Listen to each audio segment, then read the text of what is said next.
So without further ado, I think I'm going to introduce our plenary speaker today, RYOTA KANAI from Araya Incorporation from Japan. So he is one of the leading scientists about the consciousness research, and he has a very unique view and a provocative view about how we can achieve conscious machines and so on. Yesterday, just for your information, we had a very interesting discussion with Joanne Bryson. She says consciousness is no big deal.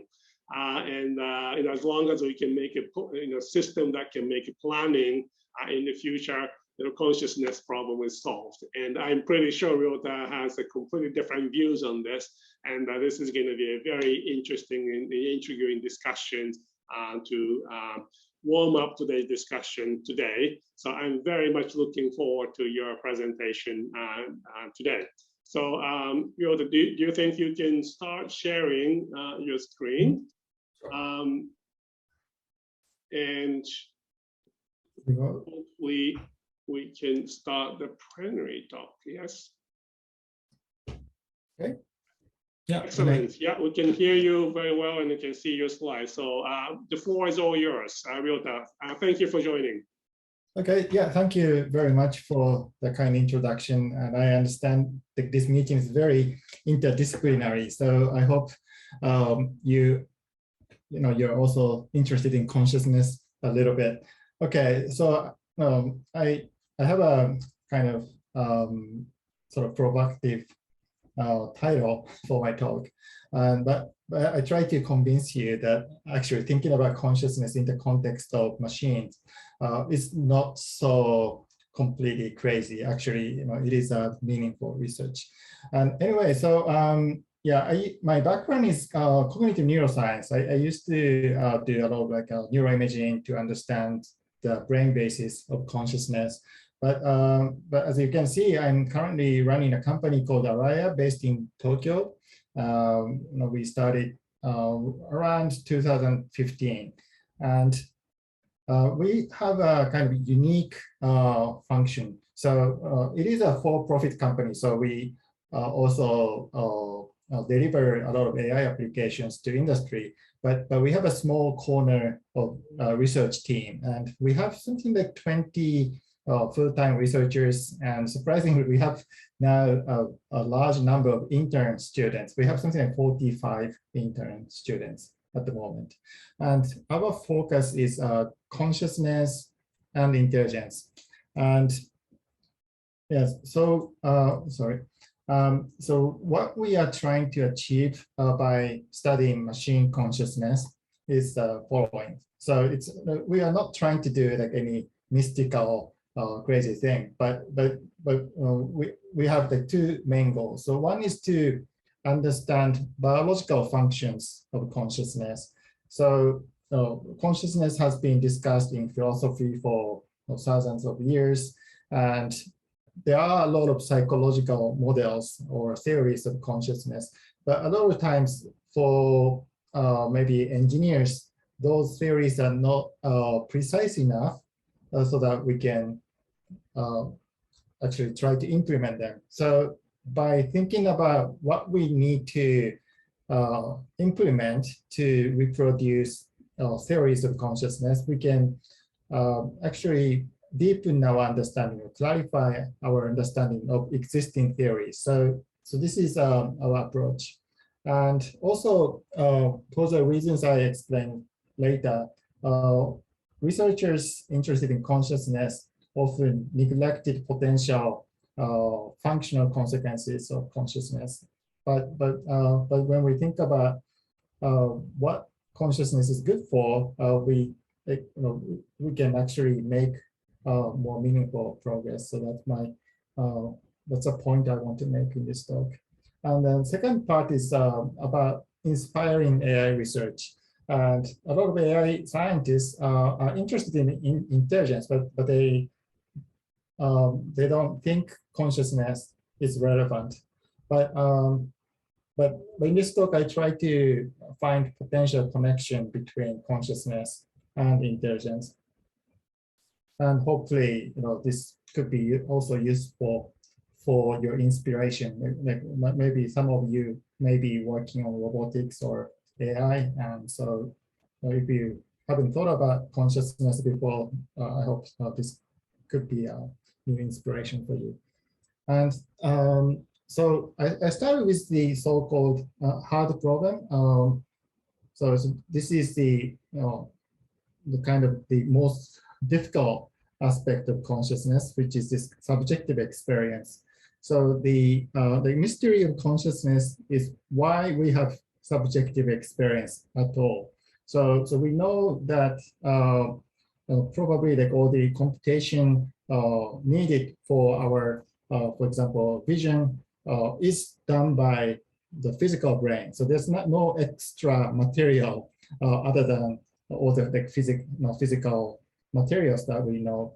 And so somehow this subjective experience, or sometimes called qualia, must be generated from physical interactions in the brain, but nobody knows how this happens. And this seems to be a very difficult problem, and also it's a bit unclear whether this subjective experience has any influence on the physical system. So sometimes people take the view called epiphenomenalism. So when the brain does some objectively measurable things, then consciousness just accompany all the physical interactions, but then conscious experiences do not play any causal role.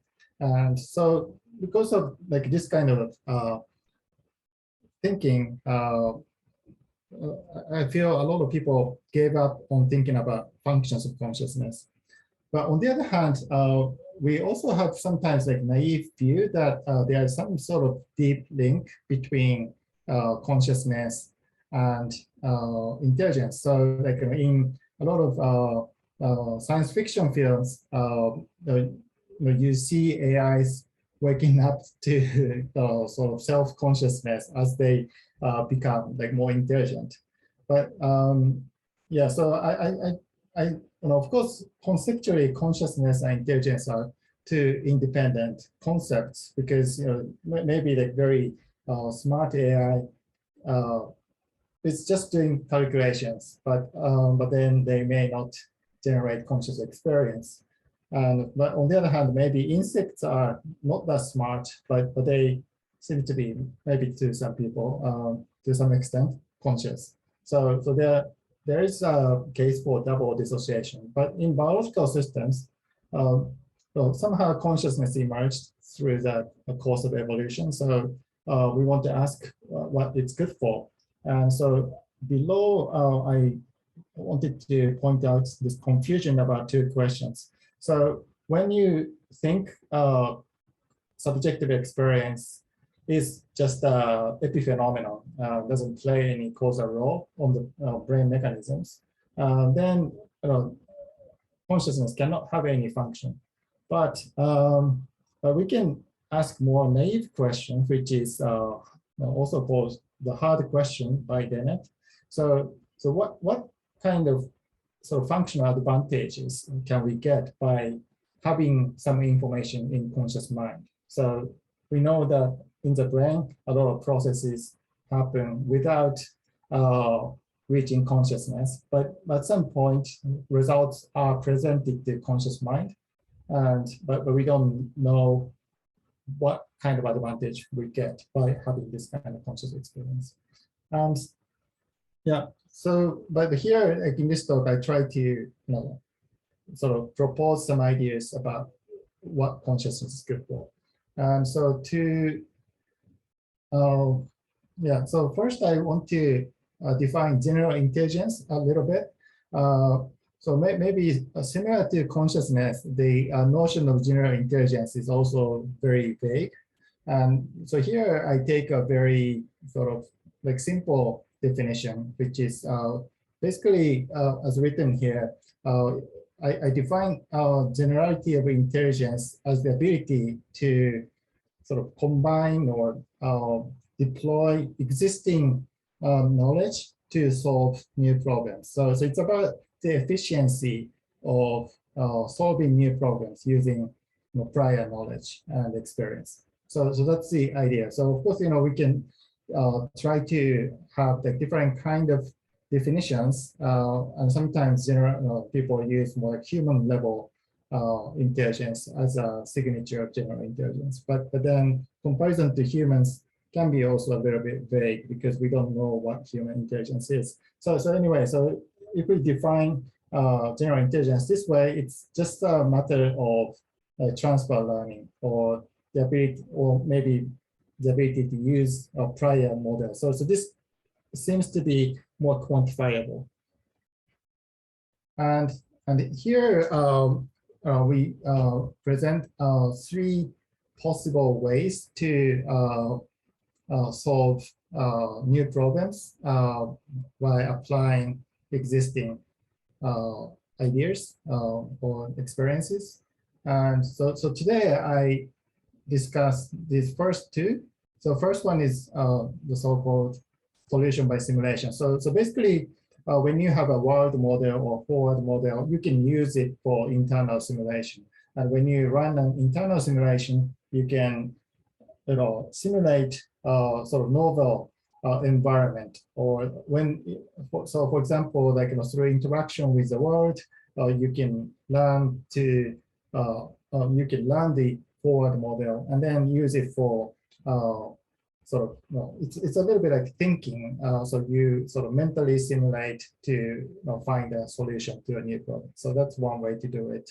And the second one is to combine existing models or neural networks to solve a new problem.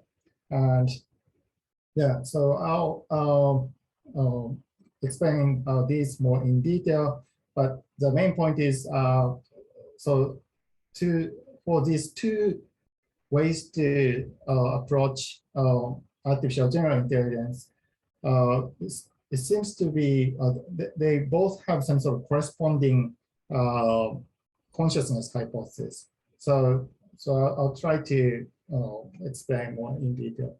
Okay, so let's go to the first approach called solution by simulation.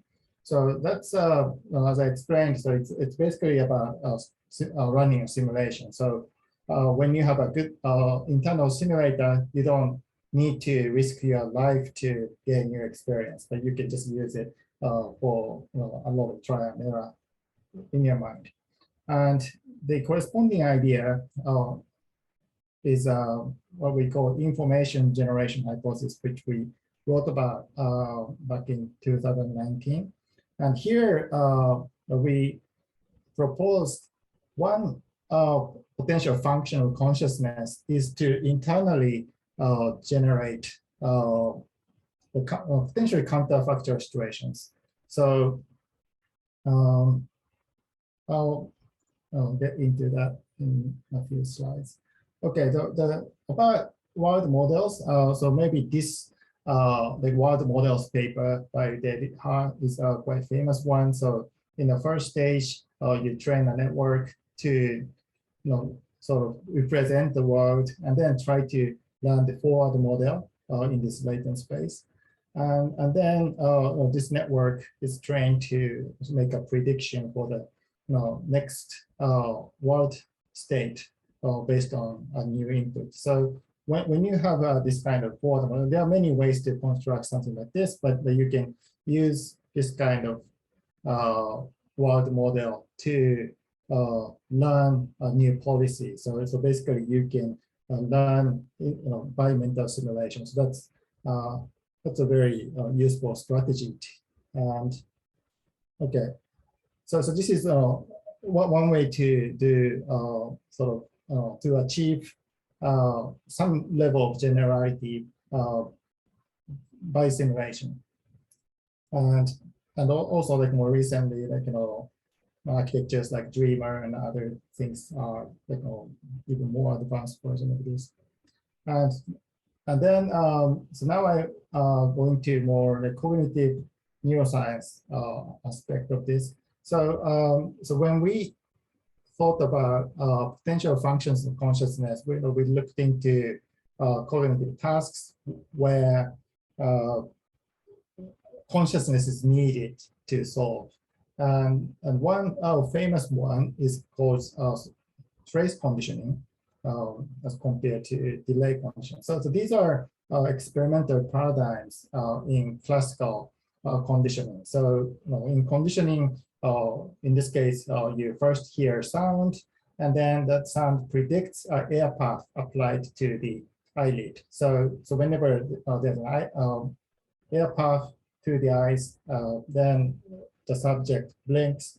But after multiple exposures to this kind of contingent sound, then the sound itself starts evoking eye blinks. So that's conditioning. And the interesting thing is when the CS, the sound, overlaps with US air path temporarily, then it doesn't matter whether the subject becomes aware of this contingency. So this learning happens automatically. But when there's a temporal gap between CS and US, then only subjects who became aware of this contingency learn the association. So that means, yeah. So in this trace condition, somehow like you need consciousness or awareness of the stimulus combination, and so from this, one hypothesis is you need consciousness to bridge the temporal gap, so to maintain the information. And so maybe from this you may think consciousness is associated with like short-term memory or some sort of memory. And then here's another interesting example. So this is a study on a patient who had a damage in a brain area called LO, which is important for object shape recognition. And so such patients cannot report the shape. And for example, like they cannot, or she could not report the orientation of a line. So so basically, so orientation is one kind of shape, so to speak. But maybe the first important thing is that when she was asked to sort of post an envelope through a slanted slit, then she could do it, even though she says she doesn't know in what way the slit was oriented. So that study showed there's a dissociation between sort of conscious report and also action. So action does not require sort of conscious awareness of the shape. And what's interesting was that when okay, so here, like she could do this kind of unconscious posting task, but when she was asked to wait for 3 seconds, so first she looks at this the slanted slit, and then the the room turns dark, so she couldn't see anymore. And then after 3 seconds, if she was asked to post the envelope, and then she couldn't do it. So this suggests when we are guided by immediate stimulus in front of us, we can actually react to it without awareness. But we seem to need some ability to maintain information internally. We seem to need awareness to perform this kind of maintenance of information over time. So that's probably similar to the trace condition in the previous slide. But in both cases, it seems consciousness is strongly associated with the ability to maintain information over time or generate information internally. So based on like this kind of empirical observations, we propose this information generation hypothesis. So here we propose functional consciousness is the ability to generate representations of events disconnected from the present environment. So basically we are saying the ability to imagine a situation sort of not connected to the immediate input is the important function of consciousness. And yeah, so in a way, now this is also related to sort of model-based reinforcement learning. So when you have a internal model of the world, you can use it. So yeah, and also when you think about intention or planning, these are especially intention or will seem to be very philosophical concept. But when we intend to do something, we are actually running a sort of brief mental simulation. So when we reach out to a glass of water, we predict what it would feel like to touch the glass even before we move our hand. So in a way, that kind of state where we make predictions of the future is probably the sort of that corresponds to the state of being intending something. And also consciousness is associated with non-reflexive behavior, and also like in clinical setting, this is also used as a criterion. But non-reflexive behavior is dependent on internally generated information. So when you touch something hot, you withdraw your hand, but that's a reflex. So it's a response to the current stimulus. But when your behavior is triggered by something internal, maybe through your internal generative model, that can generate non-reflexive behavior. And short-term memory, as in the trace conditioning or in any cognitive task, that's also supported by this ability to generate information internally. And so when we try to translate this into AI and neuroscience, okay, so so the main point is this kind of generation is performed by this decoder part. So for example, like like in AI, it's very common to use something like variational autoencoder, and then this decoder part can generate like new images. So when we learn the world model or kind of structure of data, then we first in autoencoder we compress information, and then we reconstruct the same input. But when we learn very useful representation in this latent space, then we can generate images that the system never encountered before. And in predictive coding hypothesis or free energy principle idea, we assume that there is something like autoencoder where the bottom-up signal works as an encoder, and then the top-down signal makes predictions, or maybe you can also view these top-down signals as the decoder to reconstruct input. So, but maybe when we imagine something, we also use like this kind of top-down signals to sort of evoke some sort of representations, as in sort of generative models in there.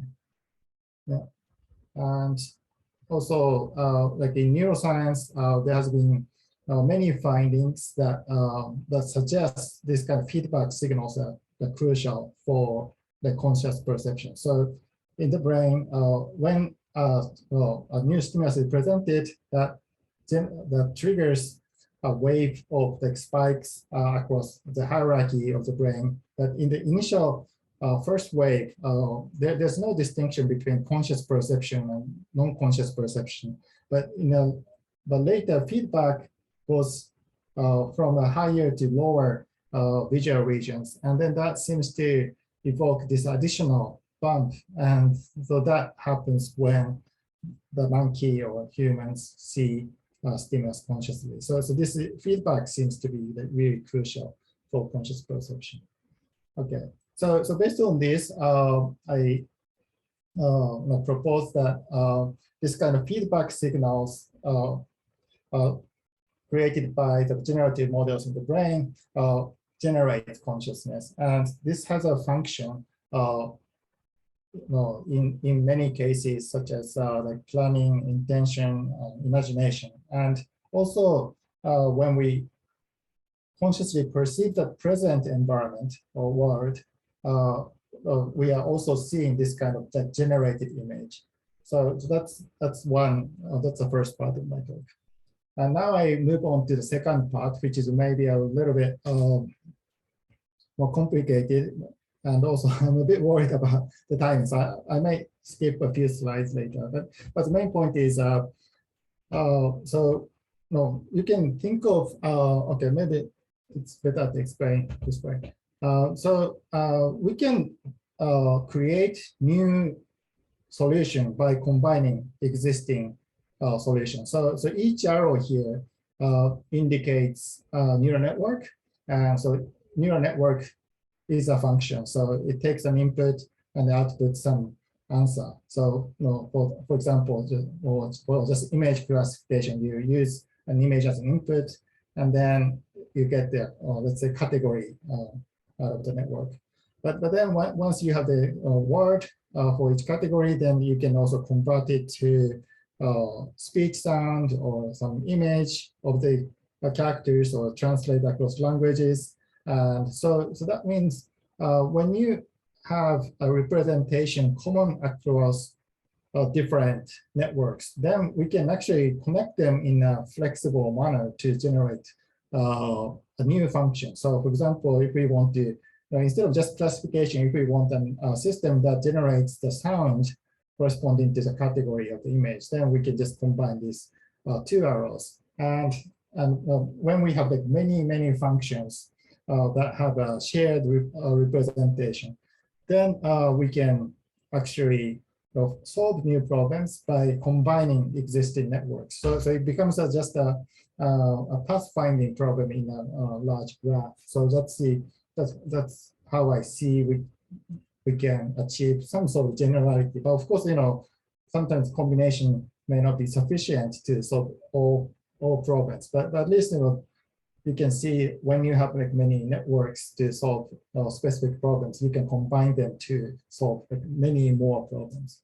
And so our vision is that like this kind of thing is achieved by the so-called global workspace.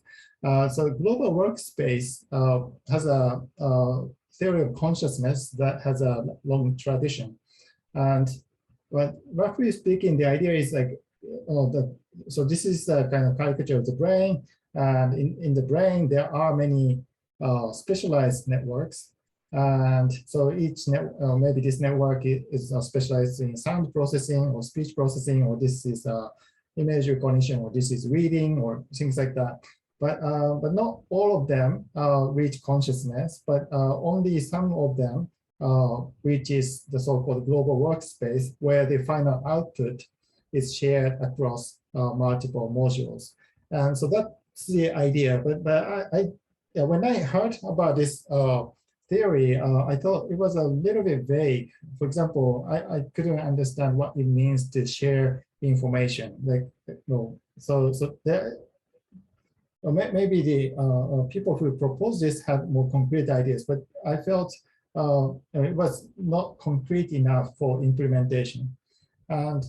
But then on the other hand, there has been a lot of cognitive neuroscience evidence supporting this kind of structure in the brain. So there are many the brain regions that are activated without reaching consciousness. But when some stimulus reaches consciousness, somehow like a lot of brain areas are activated. So especially like frontal regions and parietal regions. So there is some sort of correspondence with empirical results. But if we think about global workspace as a way to combine many existing functions, then it makes a functional sense. Okay, so this is the same thing. Yeah, so then I started seeing global workspace as a kind of a connection across latent spaces of many specialized modules. So it's a multimodal network. But first, like each specialized modules are trained, but then they all have sort of their specific latent space. But then if we want to combine them, they need to be able to communicate with each other. So so my definition of global workspace is this kind of like shared latent space. And also in the brain, I'm thinking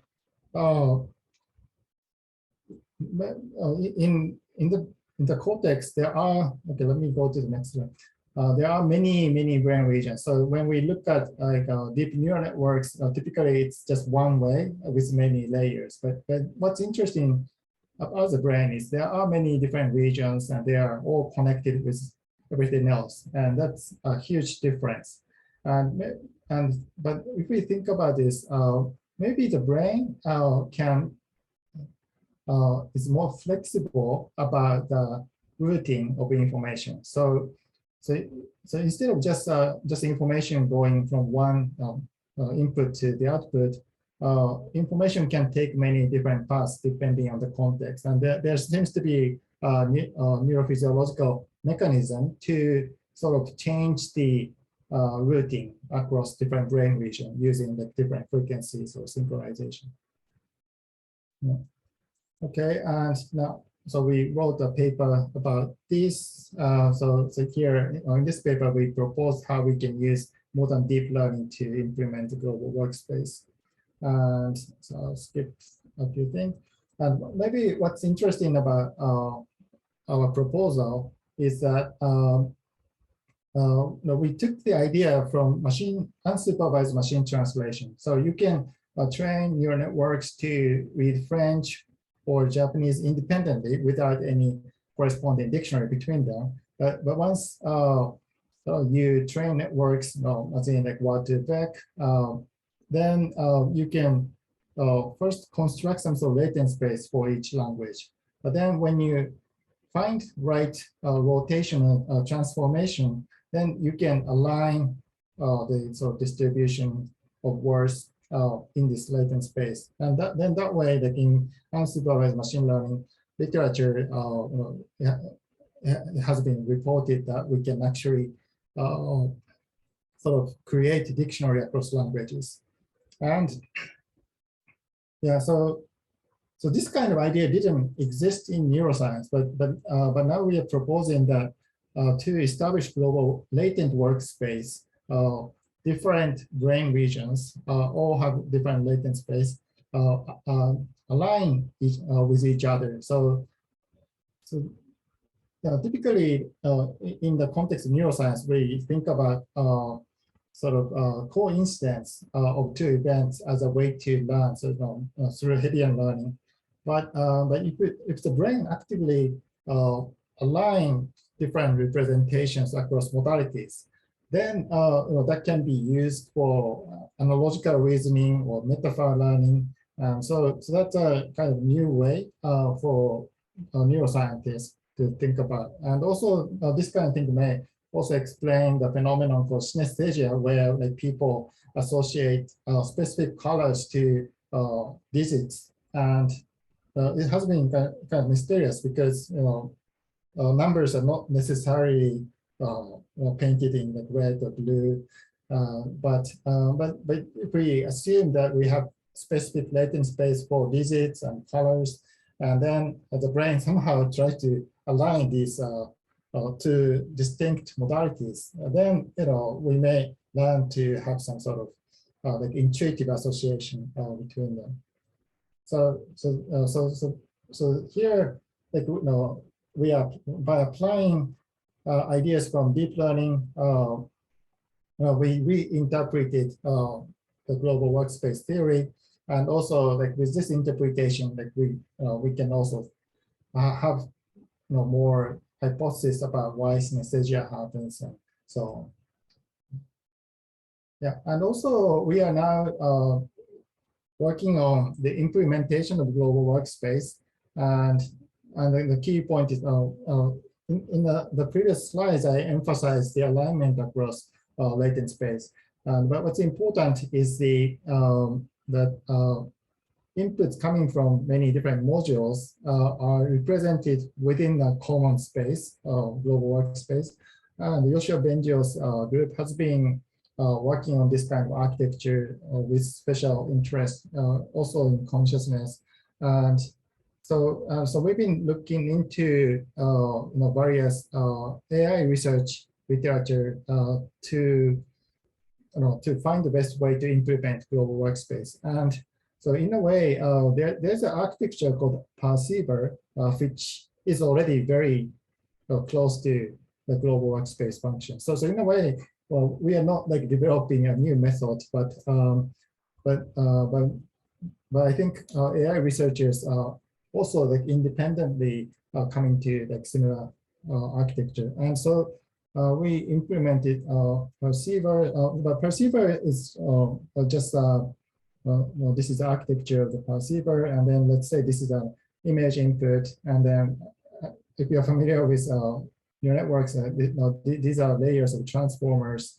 And so basically, image is encoded and then maintained over time steps. But in this original version, it's actually not the time step, but here we interpret this as a time step. So the system has kind of like latent representations coming from multiple modalities, and then they're combined, and then they're also kind of like reshaped internally. So that's the kind of architecture. And yeah, so we implement this, but actually we implemented something called Perceiver IO, which also has an action, and then compared, we tested whether that can solve like typical cognitive tasks that requires consciousness. So for example, NBAC task, which is about working memory, and also, we use this kind of queue recall task. And so this is the hardest one. So it says first sum, that's the instruction for the AI. And then we give two queues, like these two locations.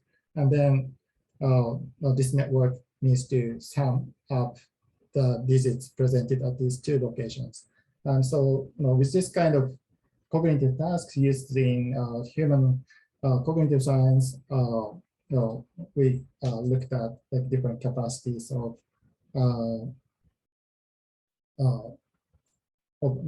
different architectures, and it seems like this Perceiver architecture seems like really performing well for multiple things, but it doesn't necessarily mean that it's more conscious. But yeah, but at least it shows that the capability of like, this kind of global workspace-like architecture. And I'll skip this one. And finally, I just want to mention a few new projects we are working on. So we are, as a company and also as a whole project I'm leading, we are interested in brain-to-brain communication. So the idea is, okay, so we, with a brain-machine interface, we can decode all kind of intention or information. And so, well, just like the global workspace AGI idea, when we have a latent space representation, we can use it for converting to the speech or moving a robot arm, or like eventually we may be able to send ideas directly to other brains. So yeah, so that's what we are trying to do.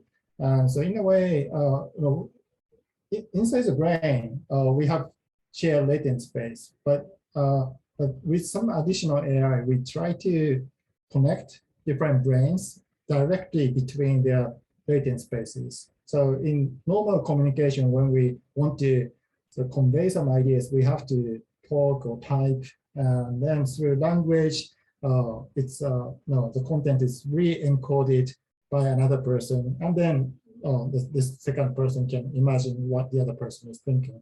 But in theory, since latent spaces are already connected in one brain, maybe with additional technology, we may be able to directly connect brains. So that's what we are trying to do with animals. So typically, in neuroscience, it's becoming like really common to predict or reconstruct what a subject is seeing by constructing a decoder, and then this performance is getting better and better with deep learning. And but now we try to construct shared latent space across multiple individuals using, let's say, this kind of cycle consistency using unsupervised machine translation. And once that's done, we can decode some information from one monkey and then send that information to another monkey. So that's the final goal. And of course, we just started this project, and but we are now working on an AI version of it. Of course, we are also doing the animal experiments, but before we spend too much time on animal experiment, we are proving that two independently trained neural networks can communicate once we align their shared latent space. So we want to extend this further. And also, this kind of brain-to-brain communication was motivated by this observation of twin sisters who are born with kind of connected brains. And according to some anecdotal reports, they can kind of feel each other's experience, and they seem to have some sort of telepathy. They can communicate inside their brain. So, this is a very rare condition. So, typically, we always thought consciousness is very private and there's no way to share qualia. But if we can directly connect brains biologically or maybe through the shared latent space, we may be able to share ideas directly. So that's a kind of ambitious vision, but we want to test this kind of idea through more sort of realistic experiments. Yeah, and also people sometimes ask whether AIs have a consciousness, and so in the same way we can also taste the quality of AI by directly connecting AI systems to the brain if their latent spaces are compatible with our human brain. Yeah, so maybe I'm running out of time, but I just go over the key messages. So the first one is, okay, my claim is that a biological function of consciousness is to support flexible general intelligence. And also there is a convergence between AI research and consciousness research in terms of strong architectures. And the third point is kind of additional. The cross-modal alignment of latent space may be a new concept for neuroscientists. So this may explain synesthesia or analogical reasoning. So this may be a useful thing for neuroscientists to think about. And also this kind of shared latent space idea is also relevant for brain-to-brain communication. That's something we also want to try in the coming years. And yeah, and maybe a bit important message is I was thinking about how to implement consciousness is actually useful both for AI research and consciousness research, especially consciousness research has often been kind of vague. So to make ideas more computationally concrete, thinking about implementation is very important. Yeah, and finally, people always ask whether implementing certain functions is sufficient for actually generating conscious experience, and that's a very important question. And we are also interested in this, but it's a beyond the scope of my today's talk. But we are also interested in Tononi's integrated information theory, and that seems to be one way to sort of measure hypothetical level of consciousness in any artificial system. So that's that's something I didn't cover today, but the potential direction. Yeah, okay, so yeah, that's all. Thank you very much. And if you're interested in the topics I discussed today, I listed some of the papers we wrote recently. Okay, thank you very much. And if you have any question. Yeah, thank you very much, RYOTA. This is fantastic research introductions of your research project in the last years. I'm sure there are lots and lots of controversial discussions afterwards, but let me just start with a few easy fundamental questions. There was a discussion in the first day about if there are correct models and wrong models of biological systems and human, intelligence or consciousness and so on. Or alternatively, you can say, all models are wrong in some ways, and you're basically making models of models, and you have a, so to speak, zoo of models at the moment. How do you think of all these aspects of the modeling errors? Like, we always make some assumptions, and some extent we always cannot model everything, and especially the problem like a consciousness is a really interesting topic for discussing this. And do you have any views on? Well, we're hoping that one day we're going to find a correct model in the future, but maybe it's something impossible. I don't know how you take this kind of discussion from your point of view. Oh, okay, so that's a difficult one. Yeah, I think as you said, all models are wrong, but some are useful. So I think we need models to sort of understand, or I think having an explanation is very important. So sometimes some theories of consciousness cannot be tested.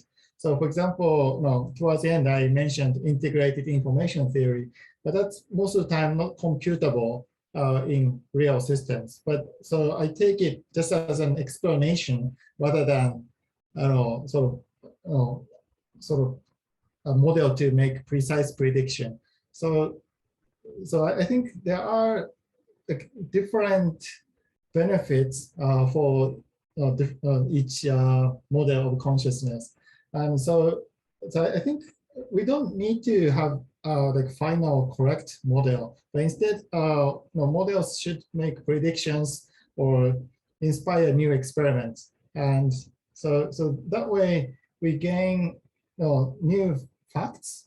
And sometimes, like, without hypothesis or model, it's difficult to come up with a completely new experiment. So just collecting a lot of data is not sufficient, but we need to have empirical tests to distinguish different models. So that way, like, we gain like really informative empirical facts. So we just have to keep repeating that.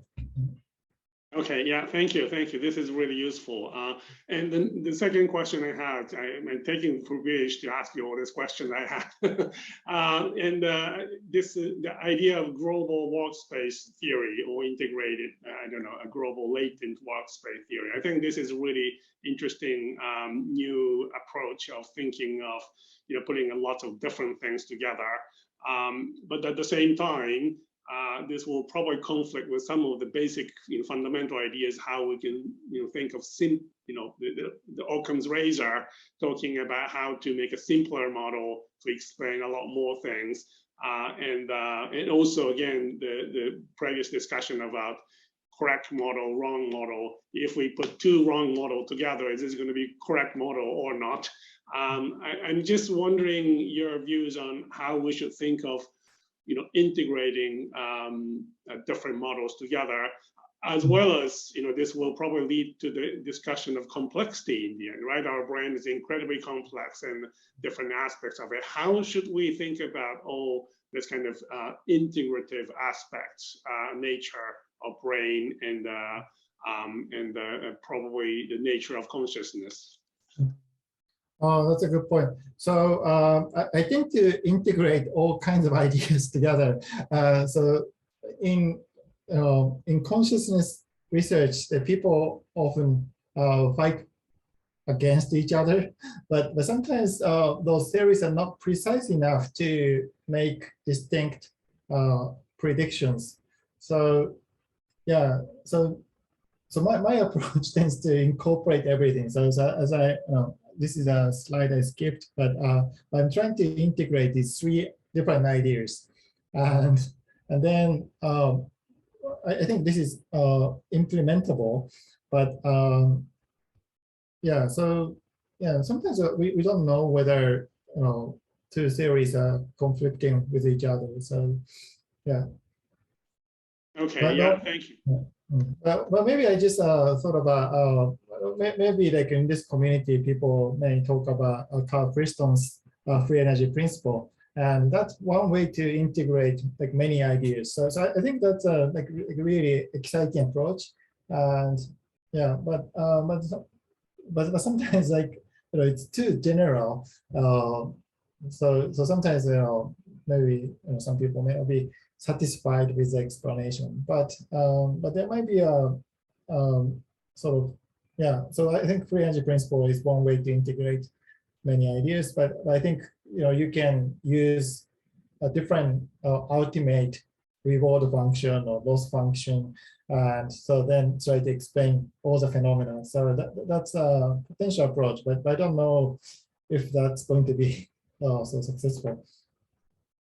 Okay, yeah, well, and final discussion and question I wanted to ask Kingly is, so you talk about the twin with the connected brains and so on at the end, and I just want to hear your opinions about the aspect of embodiment here. So lots of panel speakers in the next session are roboticists and working on motor learning, motor actions, and the physical actions and the physical embodiment plays an important role from our point of view. What do you think is the role of embodiment for your theory of or theories of consciousness? Yeah. Okay. Yeah, I think the embodiment could take many different levels. So, but I think what's like really crucial is it's not necessarily physical embodiment, but I think it's about being an agent. So it needs to have some action and then also reaction from the environment. So that is like a really important sort of aspect for learning the world model. So with complete passive experience, we don't have like really meaningful world model.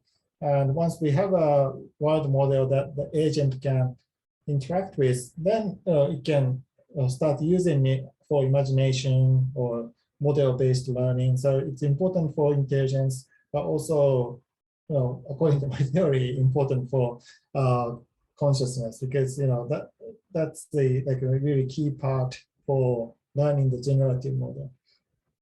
Excellent. Yeah, thank you very much, RYOTA. This was a wonderful plenary talk on the last day of this conference, just putting all those things together toward consciousness.